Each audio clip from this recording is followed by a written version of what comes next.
관아의 마당, 서리빨 같은 긴장감 속에서 모든 시선이 한 곳에 꽂혀 있었다.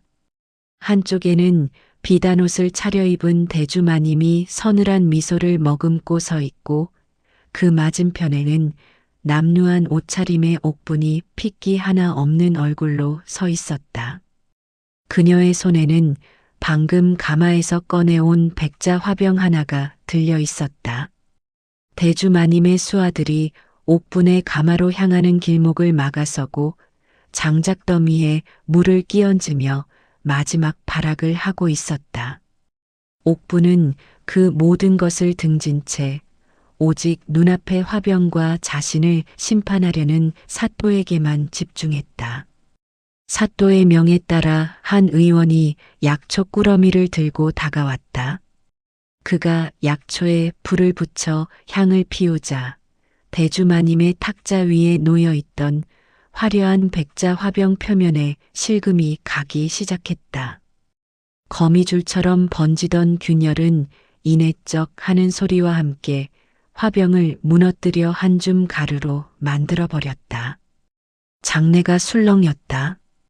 그러나 모두의 시선이 경악으로 물들 때 옥분이 들고 있던 화병만은 그 어떤 흠집도 없이 달빛을 머금은 듯 영롱한 빛을 고요히 뿜어내고 있었다.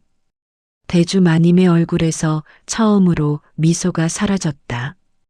어찌하여 이 가녀린 계집은 조선 최고의 거상을 상대로 목숨을 건 재심사를 벌이게 된 것일까요? 이 모든 비극과 기적의 시작은 지독한 가난에 허덕이던 어느 옹기장이의 오두막에서부터 시작되었습니다. 꺼져가는 등잔불 아래 옥분의 손이 쉴 새 없이 움직였습니다. 투박하고 거친 흙덩이가 그녀의 손길 아래서 조금씩 제 모양을 갖추어 갔지만 옥분의 마음은 타들어가는 수처럼 까맣기만 했습니다. 가마에 불을 지필 장작은 바닥을 보인 지 오래였고 옆자리에 누워 밭은 기침을 토해내는 어린 남동생의 약값은 벌써 몇 달치나 밀려 있었지요.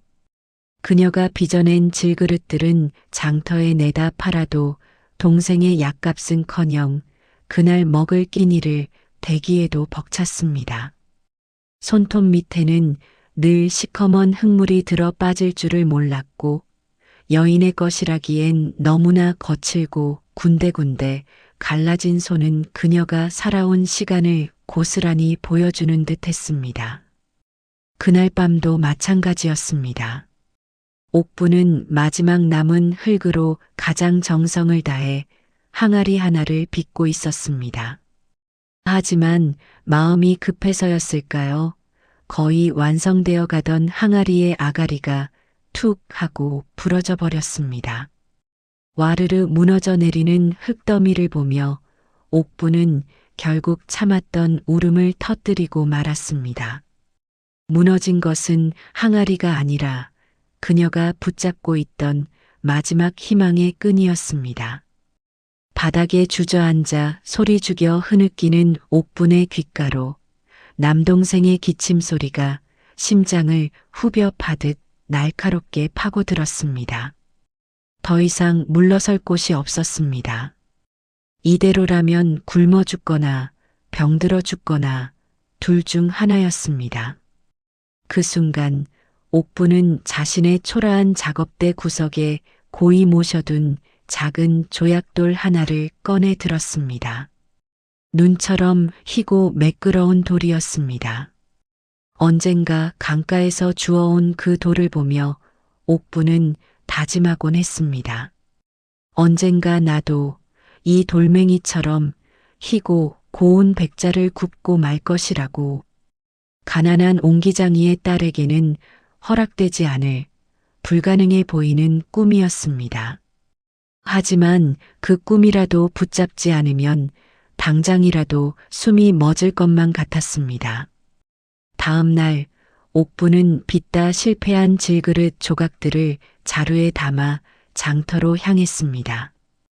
헐값이라도 받고 동생에게 멀건 죽이라도 한 그릇 사 먹일 요량이었습니다.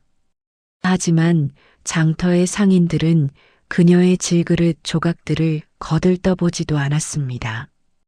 오히려 흠이 많다며 값을 후려치기 일쑤였지요. 그때였습니다. 한 상인이 옥분의 자루를 발로 툭 차며 비웃었습니다. 이따위 조각들로 누굴 속이려 들어 썩 물러가지 못할까? 그 바람에 자루가 바닥에 나뒹굴었고 깨진 질그릇 조각들이 와르르 쏟아져 나왔습니다. 옥부는 쏟아진 질그릇 조각들을 황급히 주워 담았지만 주변의 비웃음과 멸시는 그녀의 심장을 갈갈이 찢어 놓았습니다. 차라리 땅속으로 꺼져버리고 싶다는 생각마저 들었습니다. 그렇게 모든 것을 포기하고 돌아서려던 찰나 그녀의 눈앞에 누군가 멈춰 섰습니다. 옥분이 고개를 들자 눈앞에는 값비싼 비단옷을 차려입은 중년의 여인이 서 있었습니다. 고고한 학처럼 꼿꼿한 자세와 서리빨처럼 차가우면서도 기품 있는 인상.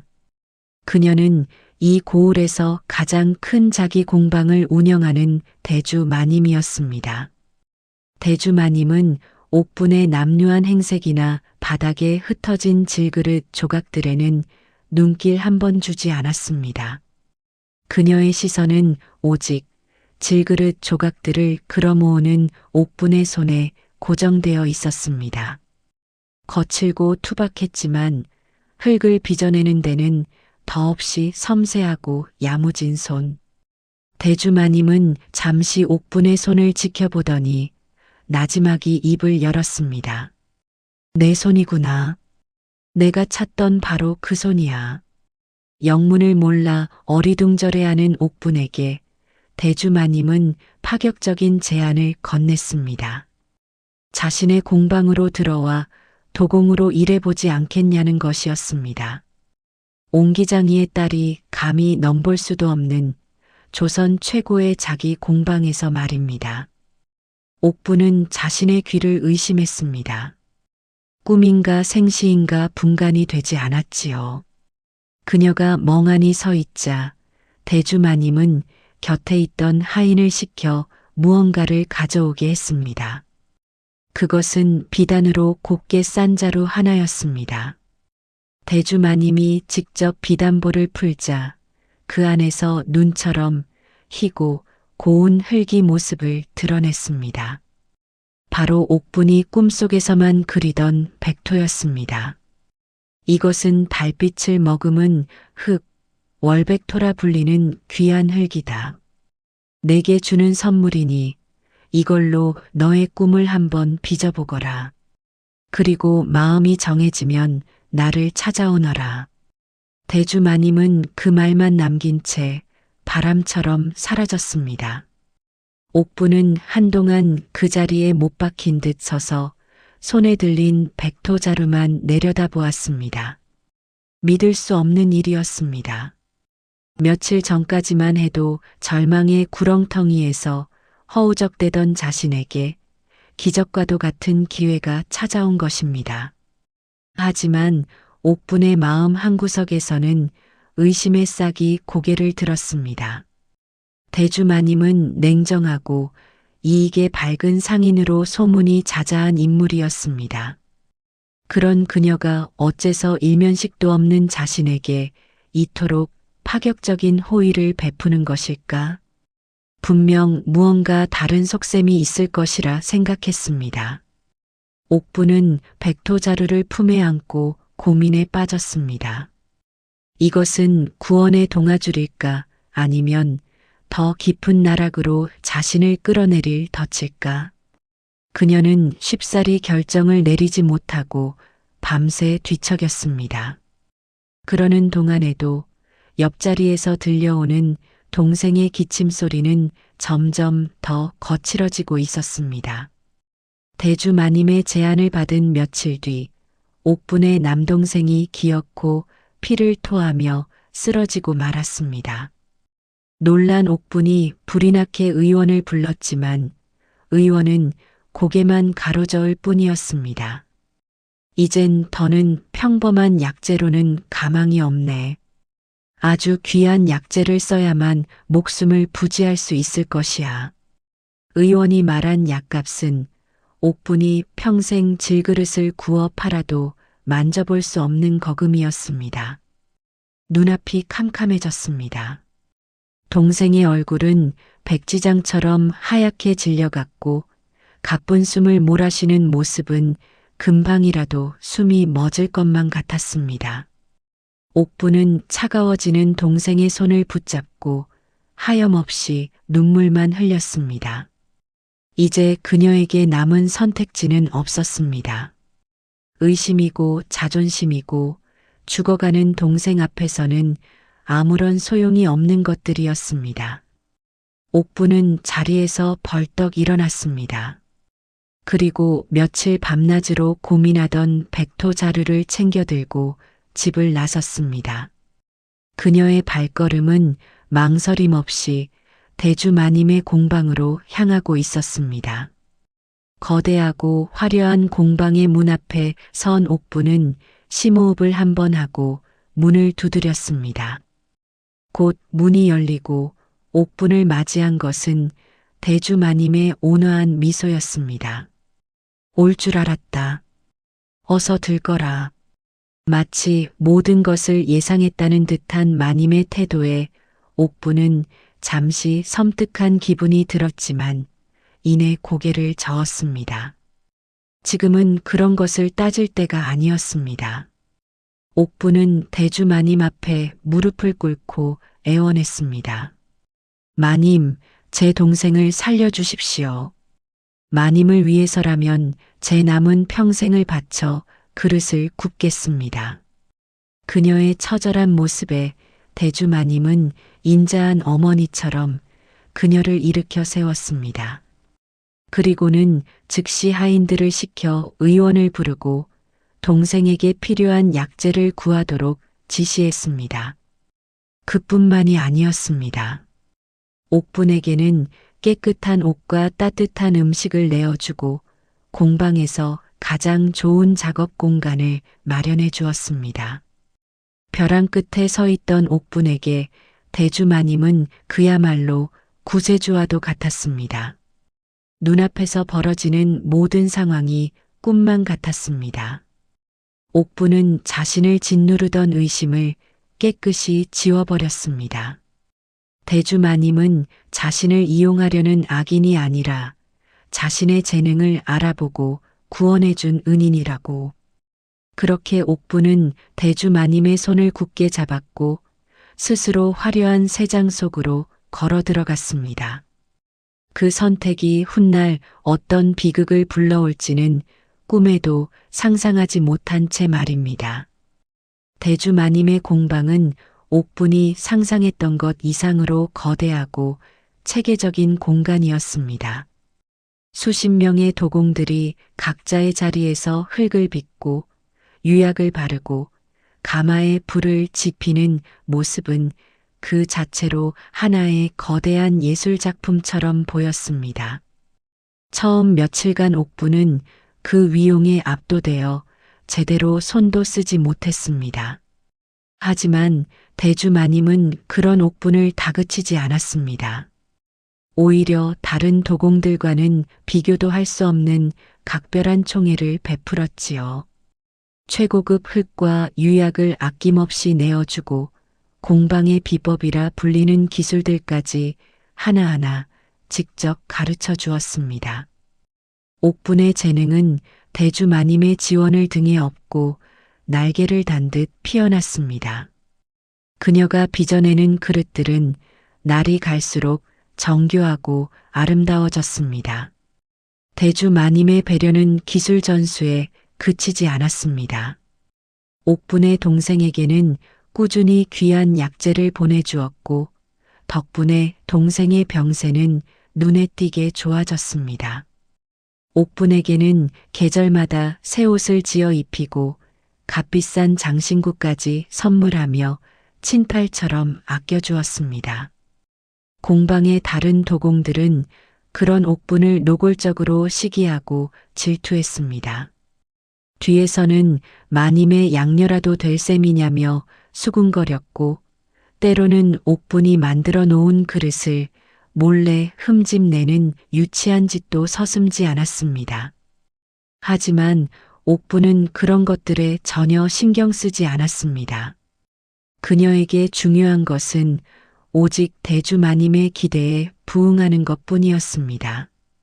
어느 날 대주마님은 옥분을 자신의 방으로 따로 불렀습니다. 그리고는 자신의 힘들었던 과거 이야기를 들려주었습니다. 남편을 일찍 여의고 홀로 험한 세상과 맞서 싸우며 이 공방을 일구어냈다는 이야기였습니다. 마님의 눈가에는 촉촉한 이슬이 맺혀 있었습니다. 나에게도 너만 한 딸이 있었다면 얼마나 좋았을까. 너를 보면 꼭 내 젊은 시절을 보는 것 같아 마음이 쓰이는구나. 그 말을 듣는 순간 옥분은 뜨거운 눈물을 흘렸습니다.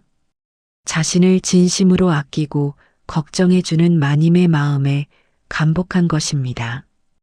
그날 이후로 옥분은 대주 마님을 단순한 주인이 아닌 자신을 구원해준 유일한 은인이자 어머니 같은 존재로 여기게 되었습니다. 그녀를 위해서라면 목숨이라도 바칠 수 있다고 맹세했습니다. 옥분의 눈은 완벽하게 멀어버렸고 그녀의 신뢰는 의심한 점 없이 단단해졌습니다. 대주마님이 파놓은 함정은 그렇게 옥분의 눈먼 신뢰를 자양분 삼아 더욱 깊어지고 있었습니다. 옥분이 대주마님에게 받은 백토로 처음 빚어낸 백자 다랑아리는 그야말로 장안의 화제가 되었습니다. 달빛을 그대로 옮겨 담은 듯 은은하고 영롱한 빛깔, 군더더기 없이 유려한 곡선은 보는 이의 넋을 빼놓을 만큼 아름다웠습니다. 옥분은 하루아침에 천재 도공으로 떠올랐고 그녀의 작품을 구하려는 양반들의 발길이 공방에 끊이지 않았습니다. 옥분의 명성이 높아질수록 다른 도공들의 시기와 질투는 독처럼 번져나갔습니다. 평생을 흙만 만지고 살아온 그들의 눈에 굴러온 돌인 옥분이 모든 영광을 독차지하는 모습은 결코 용납할 수 없는 일이었습니다. 그들은 이제 대놓고 옥분을 따돌리고 험담을 늘어놓기 시작했습니다. 하지만 대주마님의 총애를 받는 옥분을 건드릴 수는 없었기에 그저 뒤에서 이빨을 갈 뿐이었습니다. 그러던 어느 늦은 밤 옥분이 홀로 남아 가마의 불을 살피고 있을 때였습니다. 공방에서 가장 나이가 많은 노인 도공 하나가 술에 잔뜩 취한 채 비틀거리며 옥분에게 다가왔습니다. 그는 옥분의 팔을 거칠게 붙잡고는 섬뜩한 말을 내뱉었습니다. 아가씨, 그 흙은 저주받았어. 그건 흙이 아니라 사람의 뼈를 갈아 만든 골분이란 말이야. 대주마님, 그 여자를 조심해야 해. 그 여자는 웃는 얼굴로 사람의 등골을 빼먹는 독사 같은 인간이야. 노인의 눈은 공포와 광기로 번들거렸습니다. 옥분은 술주정이라 생각하며 그의 손을 뿌리치려 했지만 노인은 필사적으로 옥분을 붙들고 소리쳤습니다. 내 말을 믿어야 해. 그 흙으로 빚은 것은 결국 모두 가루가 되어 사라질 것이야. 너도 나도 우리 모두 버려질 것이라고. 그때 공방을 순찰하던 하인들이 달려와 노인을 끌어냈습니다. 노인은 끌려가면서도 옥분을 향해 무언가 더 소리치려 했지만 이내 어둠 속으로 사라졌습니다. 잠시 후 소란을 듣고 달려온 대주마님이 놀란 옥분을 다독였습니다. 저 늙은이가 술에 취해 망령이 들었구나. 자신의 실력은 탓하지 않고 너의 재능을 시기하여 저런 헛소리를 하는 게야. 마음에 담아두지 말거라. 마님의 따뜻한 위로에 옥부는 금세 안정을 되찾았습니다. 노인의 경고는 그저 늙고 나약한 자의 질투심에서 비롯된 악담일 뿐이라고 그렇게 치부해 버렸습니다. 옥분의 마음속에서 유일하게 싹틀 뻔했던 의심의 씨앗은 대주 마님의 교묘한 말 한마디에 힘없이 짓밟혀 사라지고 말았습니다. 얼마 지나지 않아 나라에 큰 경사가 생겼습니다. 바로 임금의 생신을 축하하는 성대한 연회가 열리게 된 것입니다. 각지에서는 최고의 진상품을 올리기 위한 경쟁이 치열하게 벌어졌고 대주 마님의 공방에도 어명이 떨어졌습니다. 연회에 사용할 최고급 백자 세트를 제작하라는 것이었지요. 공방의 모든 도공들이 저마다 자신이 그 중책을 맡게 될 것이라 기대하며 술렁였습니다. 하지만 대주 마님의 선택은 모두의 예상을 뒤엎고 또다시 옥분을 향했습니다. 대주 마님은 모든 도공들을 불러 모은 자리에서 이번 왕실 진상품 제작의 총책임자로 옥분을 임명한다고 공표했습니다. 공방은 찬물을 끼얹은 듯 조용해졌습니다. 모두의 시선이 옥분에게로 향했지만 그 눈빛에는 존경이 아닌 질시와 원망이 가득했습니다. 옥분은 어깨를 짓누르는 엄청난 중압감을 느꼈지만 물러설 수는 없었습니다. 이것은 자신을 믿어준 대주 마님의 기대에 부응하고 자신의 실력을 온 세상에 증명할 수 있는 절호의 기회였습니다. 또한 진상품 제작에 성공하면 받게 될 막대한 보상금으로 동생의 병을 완전히 뿌리 뽑을 수 있을 것이라는 희망도 있었습니다. 그날부터 옥부는 공방에 틀어박혀 밤낮을 잊고 작업에만 몰두했습니다. 흙을 반죽하고 물레를 돌리고 조각을 하는 모든 과정에 온 정신을 집중했습니다. 잠을 쫓기 위해 찬물로 세수를 하고 허기를 잊기 위해 멀건 죽으로 끼니를 때우며 오직 완벽한 백자를 빚어내는 데에만 매달렸습니다. 그 과정이 순탄하지만은 않았습니다. 누군가 옥분이 사용할 유약에 몰래 재를 섞어 놓기도 했고 애써 빚어 건조하던 그릇을 바닥에 떨어뜨려 깨뜨리는 일도 있었습니다. 하지만 옥분은 흔들리지 않았습니다. 오히려 그럴수록 더욱더 이를 악물고 작업에 임했습니다. 그리고 마침내 몇 날 며칠에 걸친 사투 끝에 흠 하나 없이 완벽하고 아름다운 백자 세트가 완성되었습니다. 12개의 장과 주전자 그리고 크고 작은 접시들로 이루어진 그 백자 세트는 마치 밤하늘의 별들을 모아 빚어낸 듯 신비로운 빛을 뿜어내고 있었습니다. 옥부는 완성된 백자 세트를 바라보며 이것이 자신을 지긋지긋한 가난에서 구원하고 마님의 은혜에 보답할 수 있는 유일한 길이라 굳게 믿었습니다. 옥분이 만든 백자 세트가 궁궐로 납품되던 날 공방은 아침부터 부산했습니다. 최고급 비단과 솜으로 겹겹이 포장된 백자들은 마치 귀한 보물을 다루듯 조심스럽게 옮겨졌습니다. 옥부는 행렬의 맨 뒤에서 초조한 마음으로 그 모습을 지켜볼 뿐이었습니다. 이제 자신의 손을 떠난 그릇들의 운명은 오직 하늘에 맡기는 수밖에 없었습니다. 시간은 더디게 흘러갔고 옥분의 애타는 마음은 점점 더 까맣게 타들어갔습니다. 혹시 옮기는 과정에서 깨지기라도 하면 어쩌나 궁궐의 높은 분들 마음에 들지 않으면 어쩌나 온갖 불안한 생각들이 머릿속을 헤집어 놓았습니다. 해가 저물어갈 무렵 드디어 궁궐에 갔던 하인들이 돌아왔습니다. 그들의 얼굴에는 기쁨과 흥분이 가득했습니다. 하인들은 옥분을 보자마자 달려와 외쳤습니다. 아가씨, 성공입니다. 임금님께서 아가씨의 백자를 보시고 조선 최고의 솜씨라며 극찬을 하셨습니다. 그뿐만이 아니었습니다. 연회에 참석했던 모든 대신과 왕족들 역시 그 아름다움에 칭찬을 아끼지 않았다는 소식이 연이어 들려왔습니다. 소식을 들은 대주마님은 기쁨을 감추지 못하고 옥분의 손을 잡고 칭찬했습니다. 내 너를 알아본 것이 틀리지 않았구나. 내가 우리 공방의 이름을 온 나라에 드높였다. 잠시 후 궁에서 내린 막대한 하사품과 보상금이 공방으로 도착했습니다. 옥부는 평생 구경도 해보지 못한 어마어마한 양의 비단과 보석, 그리고 동계를 보고 입을 다물지 못했습니다.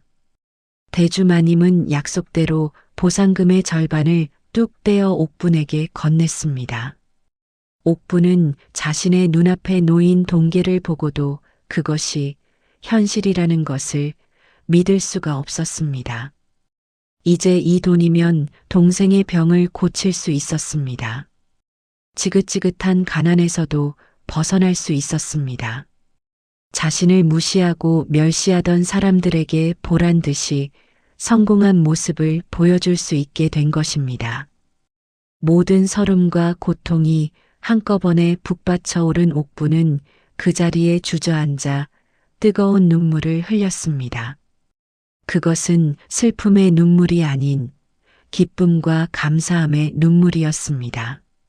옥부는 자신을 이 자리까지 이끌어준 대주마님을 향해 몇 번이고 머리를 조아리며 감사를 표했습니다. 찰나의 영광에 취한 옥부는 그 영광 뒤에 드리워진 짙은 그림자를 전혀 눈치채지 못하고 있었습니다. 거액의 보상금을 받은 옥부는 가장 먼저 동생에게 달려갔습니다. 최고의 약재를 구해다 먹이고 용하다는 의원을 불러 정성껏 돌보자 동생의 병세는 기적처럼 빠르게 호전되었습니다.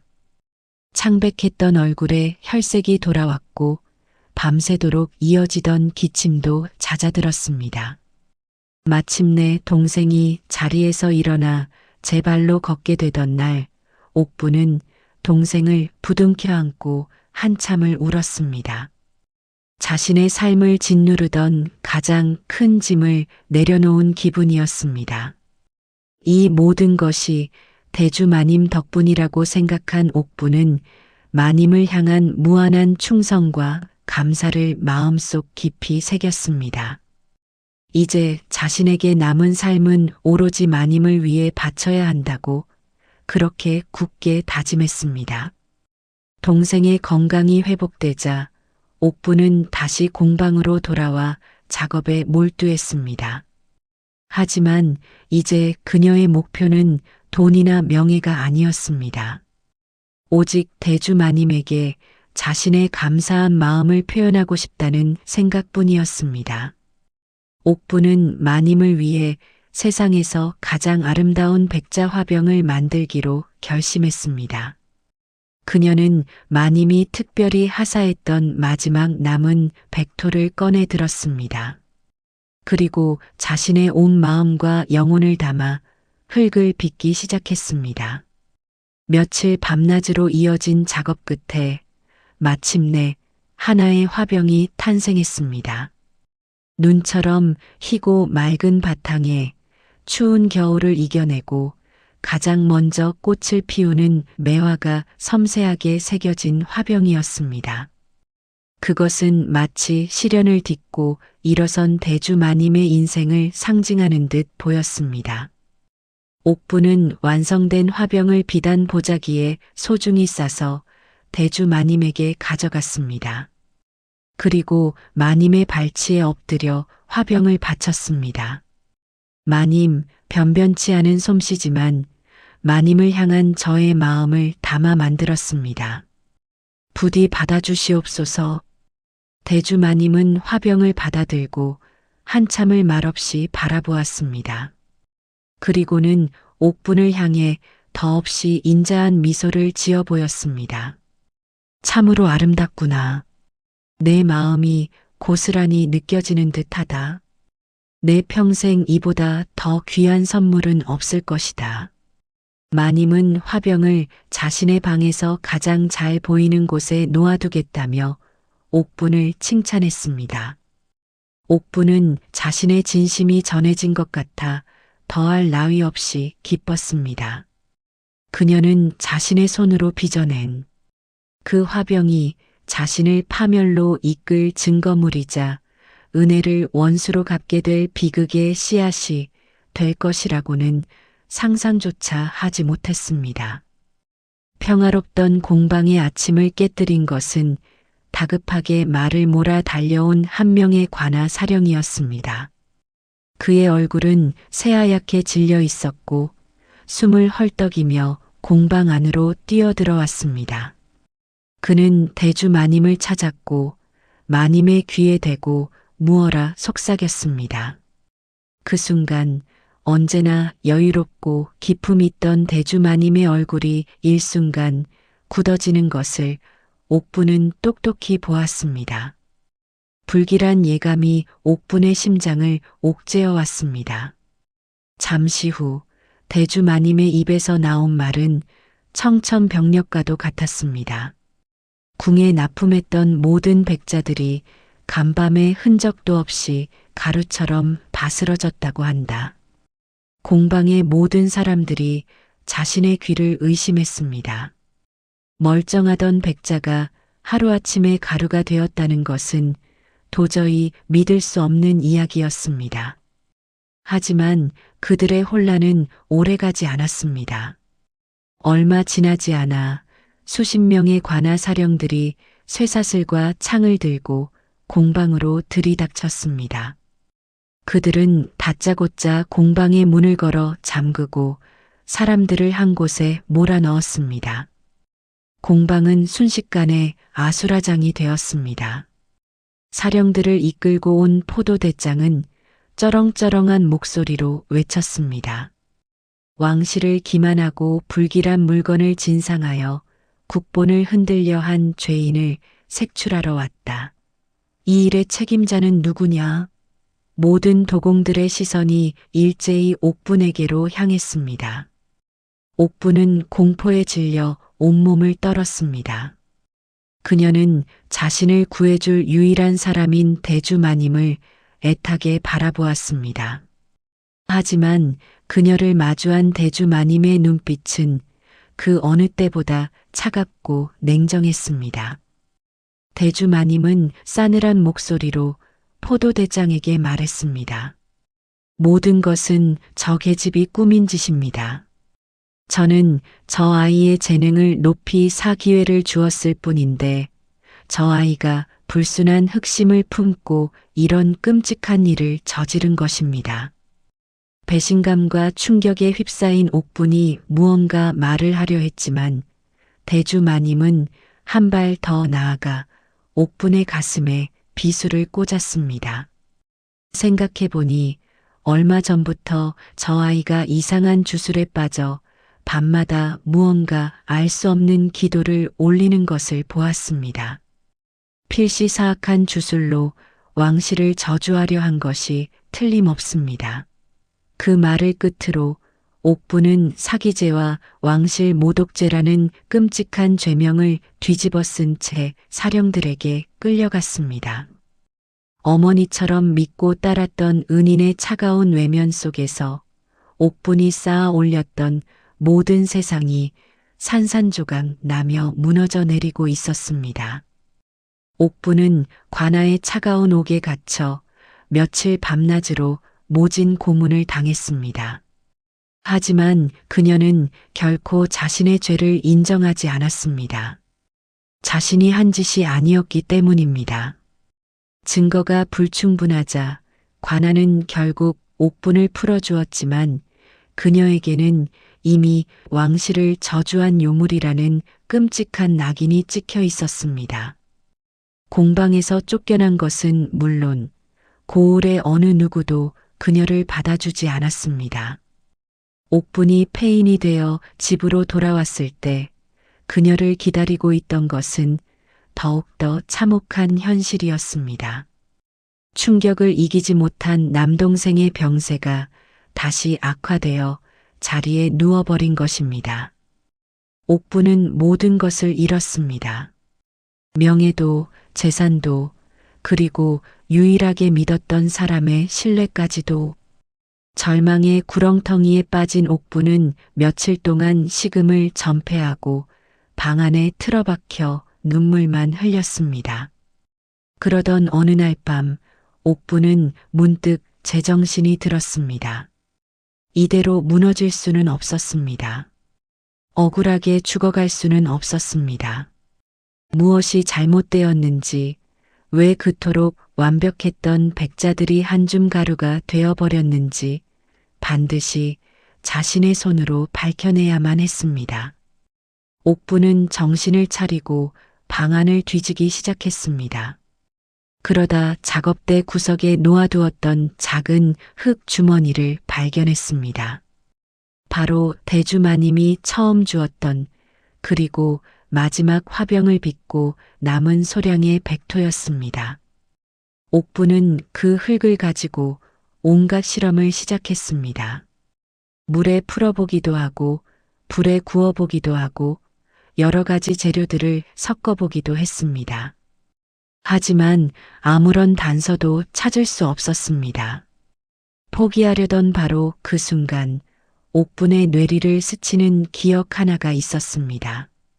술에 취해 자신에게 경고하던 늙은 도공의 외침, 그리고 얼마 전 동생의 기침을 먹게 하기 위해 의원이 처방해 주었던 약재의 이름. 그 흙은 저주받았다. 그건 흙이 아니라 사람의 뼈를 갈아 만든 골분이다. 옥분은 혹시나 하는 마음에 동생의 약재를 끓이고 남은 재를 가져와 남은 백토에 조심스럽게 섞어보았습니다. 그리고 그것을 작게 빚어 햇볕에 말려두었습니다. 다음 날 아침 옥분은 자신의 눈을 의심했습니다. 단단하게 굳어 있어야 할 흙덩이가 힘없이 부서져 고운 가루가 되어 있었던 것입니다. 모든 조각들이 맞춰지는 순간이었습니다. 흙 속에 섞인 미세한 골분. 그것이 특정 약재와 반응하면 시간이 흐른 뒤 스스로의 결속력을 잃고 부서지도록 설계되어 있었던 것입니다. 대주마님은 처음부터 모든 것을 알고 있었습니다. 동생의 병을, 그 병에 쓰이는 약재를, 옥분의 재능을 이용해 왕실 진상품을 만들어 명성을 얻고 경쟁자가 될 옥분에게 모든 죄를 뒤집어 씌워 제거하려 했던 것입니다. 소름 끼치는 진실 앞에서 옥분은 울음 대신 차가운 분노를 터뜨렸습니다. 모든 진실을 알게 된 옥분은 복수를 결심했지만 혼자서는 아무것도 할 수 없었습니다. 거대한 상권을 장악하고 있는 대주마님을 상대로 싸우는 것은 계란으로 바위를 치는 격이었습니다. 깊은 절망감에 사로잡혀 있던 옥분의 오두막에 예상치 못한 손님이 찾아왔습니다. 그는 바로 공방에서 늘 말없이 가마에 불을 지피던 무뚝뚝한 가마지기 무영이었습니다. 그는 옥분이 쫓겨나던 날 유일하게 동정의 눈빛으로 그녀를 바라보던 사람이었습니다. 무영은 아무 말 없이 옥분의 앞에 작은 자루 하나를 내려놓았습니다. 그 안에는 놀랍게도 최고급 백토가 들어 있었습니다. 영문을 몰라 하는 옥분에게 무영은 그제야 무겁게 입을 열었습니다. 그의 아버지는 과거 대주마님과 어깨를 나란히 하던 뛰어난 도공이었습니다. 하지만 대주마님의 계략에 빠져 모든 것을 잃고 억울하게 죽음을 맞이했다고 했습니다. 아버지를 잃은 무영은 복수를 위해 신분을 숨긴 채 대주 마님의 공방에 감아지기로 들어와 때를 기다리고 있었던 것입니다. 그는 옥분이 당하는 모습을 보며 자신의 아버지를 떠올렸고 마침내 때가 왔음을 직감했습니다. 무영은 옥분에게 함께 복수할 것을 제안했습니다. 그리고 골분의 저주를 이겨낼 수 있는 유일한 비법을 알려주었습니다. 그것은 바로 극한의 화염 조절법이었습니다. 아주 짧은 시간 동안 가마의 온도를 극한까지 끌어올려 골분의 성질을 완전히 태워버리고 오히려 그제를 다른 흙과 완벽하게 융합시켜 간철보다 단단한 자기를 만들어내는 신비로운 기술이었습니다. 하지만 그 기술은 조금의 실수만으로도 가마 전체가 폭발할 수 있는 목숨을 걸어야 하는 위험한 방법이었습니다. 무영은 옥분에게 선택권을 주었습니다. 이대로 주저앉아 썩어 문드러질 것인가 아니면 목숨을 걸고 자신의 운명을 되찾을 것인가. 옥분의 눈빛이 차갑게 빛났습니다. 그녀에게는 더 이상 잃을 것도 두려울 것도 없었습니다. 그날부터 두 사람의 비밀스러운 복수가 시작되었습니다. 무영은 인적이 드문 페가마터를 찾아냈고 옥분은 밤마다 그곳에서 무영의 가르침을 받으며 새로운 백자를 빚기 시작했습니다. 무영은 불의 세기를 조절하는 법을, 옥분은 자신의 모든 분노와 염원을 담아 흙을 빚었습니다. 두 사람의 복수를 향한 뜨거운 의지는 페가마의 불꽃처럼 맹렬하게 타올랐습니다. 옥분은 마침내 관아에 재심사를 청했습니다. 대주 마님의 계략을 밝히고 자신의 억울함을 풀 기회를 달라고 간청했습니다. 처음에는 모두가 그녀를 미친 사람 취급했지만 목숨을 걸고 진실을 밝히겠다는 옥분의 처절한 모습에 사또는 마지못해 재심사를 허락했습니다. 단 조건이 있었습니다. 모든 사람이 보는 앞에서 새로운 백자를 구워내어 그것이 부서지지 않음을 증명해야 한다는 것이었습니다. 재심사가 열리는 날 관아 마당에는 수많은 구경꾼들이 몰려들었습니다. 대주마님은 여유로운 미소를 지으며 귀빈석에 앉아 옥분을 비웃었습니다. 그녀는 이미 자신의 수하들을 시켜 옥분이 사용할 가마의 흠집을 내고 장작 더미에 물을 뿌려놓는 등 온갖 방해 공작을 펼쳐놓은 뒤였습니다. 하지만 옥분은 흔들리지 않았습니다.